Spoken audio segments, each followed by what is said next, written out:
There's nothing quite like seeing WA from the air, especially when you're flying with Legend Air.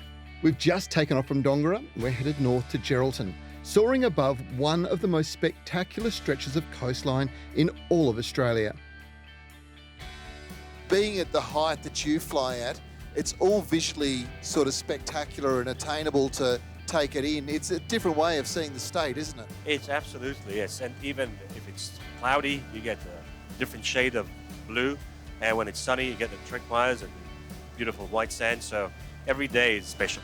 I think this would be one of the ultimate ways to get around if you're a business person. It's a really good thing from a business point of view as well as a personal point of view. Absolutely. If you have guests and you want to impress them, it's a very good way to do it. And if you're just short in time in your business, you come fly with us, we save you days.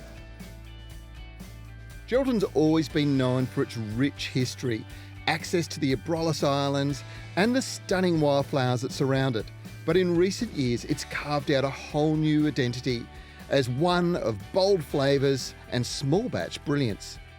Now, in the heart of Geraldton, you'll find this place. It's the Batavia Brewing Company, a family-owned business that's producing authentic Midwest brews that are as colourful as the people you'll find in around town and the locations you'll explore when you're in the region. Their beers are inspired by the nearby Abrolhos Islands. Expect names like Pelsiot Pale Ale and Rat Island Lager, each brewed with a local twist and plenty of personality. So Dennis, you know, there's a really interesting story behind your business. You always had a passion for brewing, but you'd retired. Tell us the background on this. 4 years of retirement, I'd got a real passion for brewing, and I did a lot of brewing in the shed.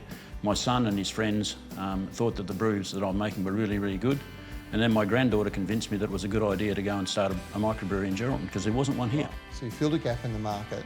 Then you developed, I suppose, the range. You chose a real iconic Midwest name, being Batavia. It's got such history, and that's reflected in the name of your beers, right? Uncle was one of the early pioneer crayfishermen out at the North Islands, which is where the Batavia sunk. Yeah. So we thought it was a great idea to use the name Batavia as part of our brewery, and then we tried to reflect that into the beers that we make and name them after aspects of the islands. So let's walk our way through those beers. 1629. That's the year that the Batavia sank. Mm-hmm. So that's our signature beer. That's our pale ale. Very popular, that one. You've got a stout here as well. Yeah, the stout's named after Traders Island, which is where the mutineers went to after the ship sank. Yep. They named it Traders Island not because they were traders, but because they thought that the captain who sailed away was a trader. Right.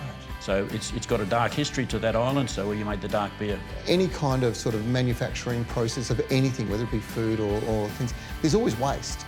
But you guys have got a real sustainability model going here, and it's really quite good, isn't it? So after Dennis does a brew, the spent grain is just waste, it's not alcoholic, and so a farmer comes and takes it for his cows. Now, if you're willing to take a short drive inland, you'll find a smoky secret tucked amongst the trees. It's the Burnt Barrel, the home of craft beer and low and slow barbecue, or as they call it, brew barbecue. It's where American tradition hits Midwest hospitality. And finally, as part of this journey, just down the road is one of Geraldton's biggest spirit success stories, 30 Knots Distilling, where innovation meets sustainability. Their Sea Spray gin just took out top honours in the Forbes World's Best Gin list. And it's made right here, using coastal botanicals and clean design. Now, there's a lot going on in the food scene up here in the Midwest. You've got to come and check it out, whether it's an icy cold beer or maybe world-class barbecue. It is all here for you to experience. So base yourself in Geraldton and explore. And if you want to know anything more about all the places that you can visit, simply check out this website.